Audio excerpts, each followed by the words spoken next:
Bonjour à tous. Alors, comme ça a été déjà dit, la coloscopie occupe une place centrale dans le dépistage, le diagnostic et le traitement des lésions colorectales, mais sans un colon bien préparé, rien ne pourra se faire. Et si je dis ça, c'est pour insister que la préparation colique est un critère majeur de qualité de la coloscopie, et voici à quoi ressemble un colon mal préparé. Et cette vision floue va être responsable certainement de lourdes conséquences, notamment avec une diminution du taux de détection des adénomes, et ces lésions manquées laissées en place peuvent être responsables de cancers d'intervalle. Ça modifie le rythme de surveillance des patients, ça prolonge le temps de l'examen endoscopique avec plus de risques de complications, notamment si une endoscopie thérapeutique est envisagée, et ça, bien évidemment, ça augmente le coût de la prise en charge de ces patients. Alors tous ces facteurs vont altérer la qualité de l'examen endoscopique et diminuer la satisfaction du patient. Donc une préparation colique bonne, voire excellente, n'est plus un luxe, mais c'est une obligation. Qu'appelle-t-on une bonne préparation colique? Alors, l'évaluation doit être objective, reposant sur des scores, et le plus utilisé, c'est le score de Boston, qui a l'avantage d'être reproductible. Il se calcule après lavage-aspiration, donc il est important d'avoir une pompe à lavage juste à côté. Et il permet l'évaluation de la préparation segment par segment en attribuant une note de 0 à 3. Et l'objectif, c'est d'avoir un score supérieur ou égal à 7. Et il est recommandé, si le score total inférieur à 7 ou un des segments est noté 1, de refaire la coloscopie le plus tôt possible. Donc, pour obtenir une préparation colique optimale, les modalités sont les suivantes. L'utilité d'un régime sans résidus n'est plus à discuter. Il diminue le volume du bol fécal et augmente significativement la qualité de la préparation. Un seul jour de régime la veille de l'examen est généralement suffisant. Concernant les produits de préparation qu'on utilise pour le lavage colique, on distingue essentiellement 3 types. Les préparations iso-osmotiques à base de PEG 4 litres, largement utilisées sous nos cieux. Également, il y a les préparations à faible volume par le PEG 1 ou 2 litres associés à des substances osmotiquement actives qui ne sont pas disponibles en Tunisie. Concernant les préparations hyperosmotiques, il y en a 2, les produits à base de phosphate de sodium en comprimé ou en solution, qui ne sont pas commercialisés en Tunisie, mais tant mieux parce que le SGE se positionne clairement contre l'utilisation en routine de ces préparations en raison de leur toxicité rénale élevée. Donc, on a également les produits à base de picosulfate de sodium et citrate de magnésium. Un produit est disponible, c'est le Picoprep. Comment doit-on prendre cette préparation? La prise fractionnée ou splideuse est fortement recommandée pour les coloscopies du matin, avec une prise de la moitié de la préparation à la veille. La deuxième moitié doit être prise le jour même de l'examen, à débuter 4 à 6 heures avant l'heure de la coloscopie, à finir 2 heures avant. Pour les coloscopies programmées l'après-midi, la prise de la totalité de la préparation a été proposée le jour même le matin. Ça augmente la qualité de la préparation, mais également la tolérance, avec moins de perturbations de sommeil et moins de ballonnement. Donc l'heure de la coloscopie n'est pas le facteur le plus important. Ce qui importe le plus, c'est le délai entre la fin de la préparation et l'heure de la coloscopie. Plus on augmente ce délai, moins bonne est la préparation. Donc pour une préparation colique optimale, on doit avoir 3 critères associés: efficacité, acceptabilité et innocuité du produit utilisé. Donc il est impératif de bien expliquer les modalités de la préparation au patient, de le convaincre et le faire adhérer au protocole de la préparation, tout en respectant les contre-indications qui sont liées à la prescription de chaque produit. Donc une préparation colique à la carte doit se dégager avec une prescription personnalisée tenant compte des caractéristiques de chaque patient.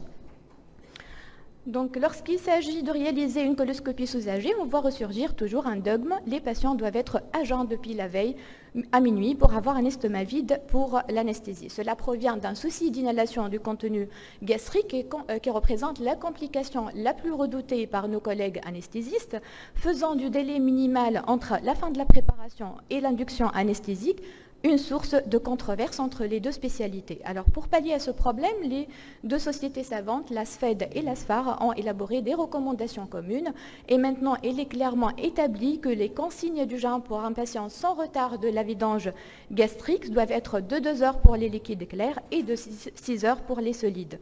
Concernant les produits de la préparation, ils sont considérés comme un liquide clair particulier par sa composition, mais également par la gravité des lésions pulmonaires qu'il pourrait induire en cas d'inhalation et un délai de 3 heures est recommandé et semble répondre aux exigences de sécurité. Pour les patients atteints de Mickey, donc avec l'évolution des objectifs thérapeutiques, on est amené souvent à répéter les coloscopies et ça ne doit pas nous étonner de voir que plus de 75% des patients acceptent mal leur préparation, notamment en présence de lésions intestinales actives. Les données sont limitées, mais les recommandations sont claires et ce sont les préparations à base de PEG à faible ou à grand volume qui sont recommandées avec un profil d'innocuité, d'acceptabilité et d'efficacité comparables. Concernant les préparations à base de phosphate de sodium et celles à base de picosulfate de sodium, citrate de magnésium, ont été tout le temps déconseillées, notamment à la phase active de la maladie. On a souvent reproché à ces préparations un risque de lésions induites Mickey-like. Ce sont des lésions souvent multiples dans le rectum et le sigmoïde sous forme d'érosion, de lésions aftoïdes ou d'ulcères, et ces lésions nous posent surtout un problème d'interprétation, notamment chez les patients qui sont suspects de Mickey lors d'une première endoscopie. Alors ces données semblent être infirmées par une étude multicentrique française, l'étude CLEAN, ayant comparé les préparations à base de picosulfate à celles à base de PEG chez des patients ayant une Mickey confirmée ou suspectée. Et les résultats de cette étude ont montré une meilleure tolérance avec une meilleure efficacité des préparations à base de picosulfate avec absence de surrisque de complications, notamment de lésions induites. Alors, préparer le côlon chez un patient diabétique représente un véritable défi.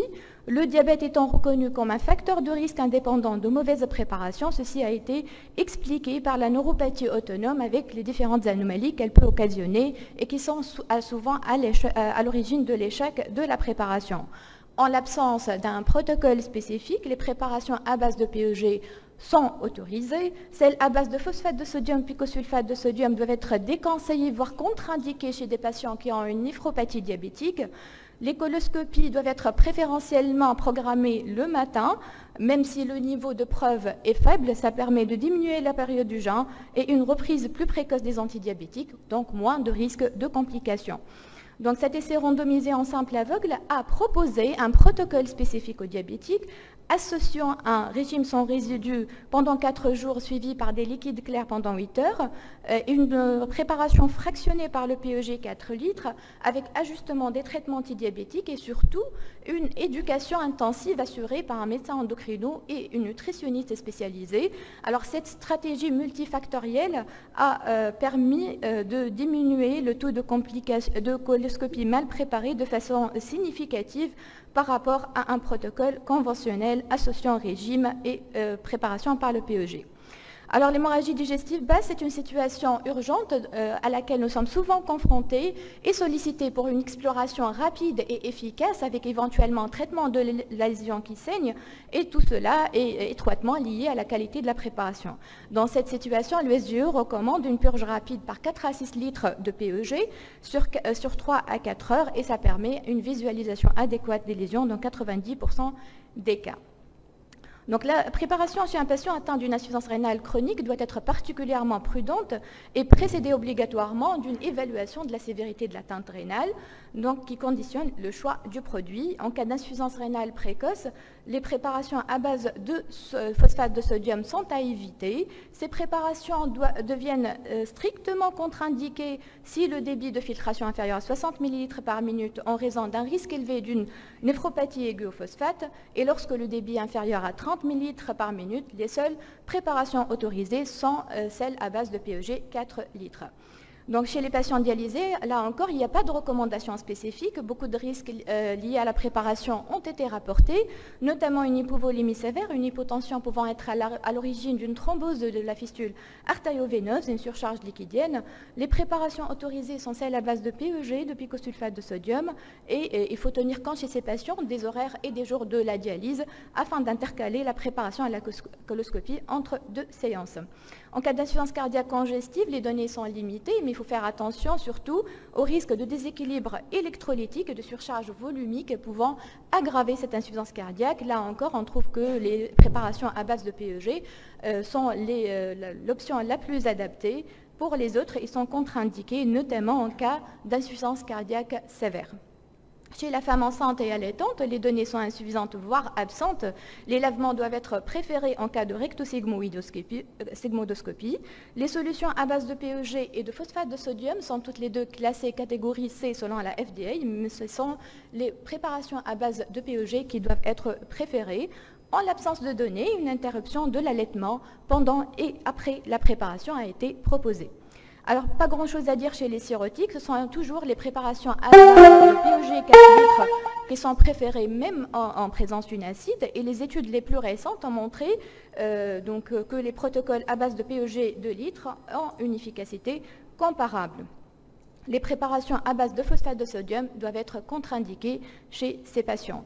Alors la constipation chronique, scénario très fréquent en pratique qui nous pose énormément de difficultés et nous amène à répéter souvent les coloscopies.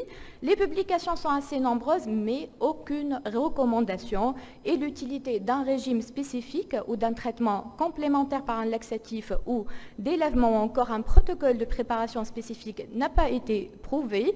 Que faire alors? Alors l'USGE nous propose une recommandation avec un faible niveau de preuve qui s'applique à tout patient en échec de la préparation. Alors la reprise de la coloscopie le jour même, l'après-midi ou le lendemain en profitant de la première préparation et en ajoutant soit un traitement laxatif ou des lavements a été proposée avec des résultats très discordants, mais probablement ça permet d'atteindre le sécum dans plus de 80% des cas et d'augmenter le taux de détection des polypes de 1,6 à 26,6%. Donc pour finir, une préparation colique personnalisée est nécessaire pour une coloscopie de qualité. Elle doit être adaptée aux caractéristiques des patients avec respect des contre-indications.